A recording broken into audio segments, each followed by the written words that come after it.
The Tyneside skipper of the dredger involved in River Thames pleasure boat disaster. City Challenge, Newcastle and Middlesbrough get millions, Stockton and Sunderland miss out. The official handover, Wearside shipyard, is brought back to life.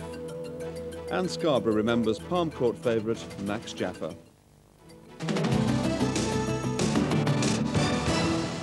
Good evening. Also tonight, cricket action from the top players and the charity fundraisers on a bicycle made for six. But first tonight, the 2-year ordeal of the Tyneside captain in the Thames pleasure boat tragedy is still not over, even though a jury has once again failed to reach a verdict. Captain Douglas Henderson stood in the dock at St Albans Crown Court to hear the judge record a verdict of not guilty to charges of failing to keep a proper lookout on the night of the tragedy. But shortly after the judge had exonerated Captain Henderson at his retrial, it was announced that there's to be a private prosecution of the company which manages his vessel. A report coming up. It's almost 2 years since the pleasure boat the Marchioness was rammed on the Thames by Captain Henderson's vessel, the dredger Bow Bell. 51 people died in the tragedy, the worst ever on the Thames. Since then, Captain Henderson had the ordeal of a trial at the Old Bailey when the jury was unable to agree a verdict. A new trial was ordered at St Albans, and after spending the night in a hotel, the jury once more filed into court today to tell the judge they couldn't decide.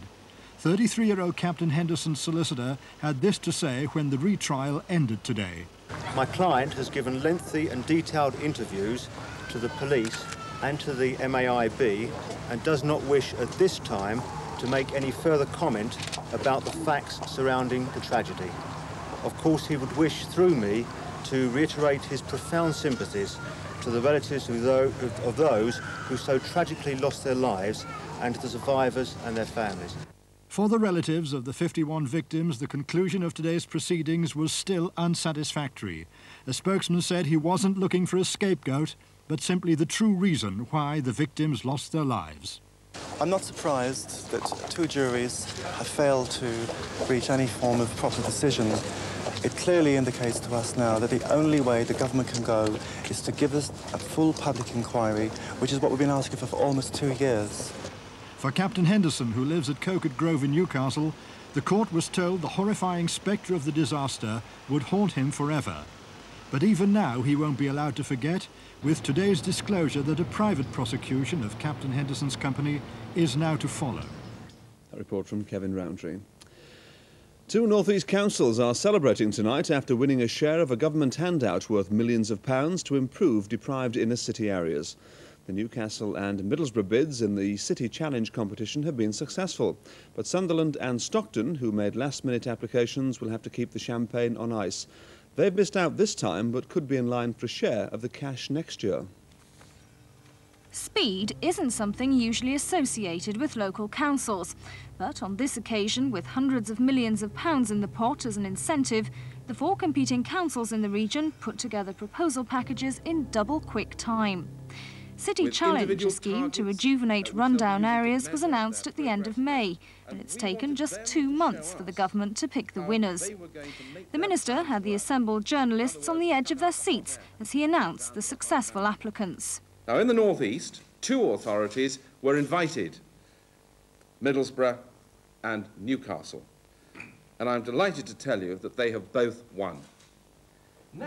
11 areas across the country, rather than the original 10, were eventually chosen, and the available cash increased from £75 to £82.5 million a year. But although Stockton and Sunderland missed out this time, Robert Key says the North East has done very well and won more than its fair share. The North East has got about 5% of the population of this country, and it's walked off with about 20% of the cash, so that can't be bad for a start.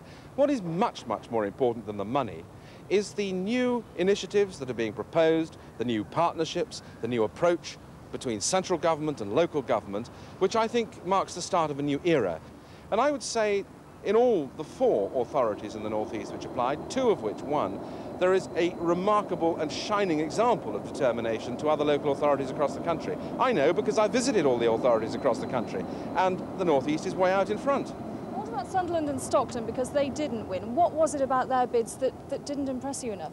It's very disappointing for them, of course, but they shouldn't be depressed about it. It means that they'll be out in front for next year, in the next round. The minister rejected suggestions that the exercise had been a rather expensive lottery for the local councils. It's been an enormous challenge for local authorities to work very swiftly, bringing in new partners, and they've responded quite magnificently at minimum expense compared to the value not only of the projects they're talking about, but in terms of the morale and the experience and the professionalism of the people involved. And as for ministers trotting around the country, it's a darn good thing to get ministers out of Whitehall to see how people live.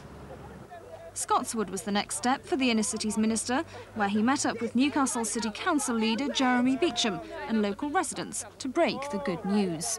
We think that our input was absolutely crucial because the Minister was so impressed to actually meet the local people and hear what we had done. The difference being that we have a bottom-up approach where everything that's come through to be the area strategy has come from local people.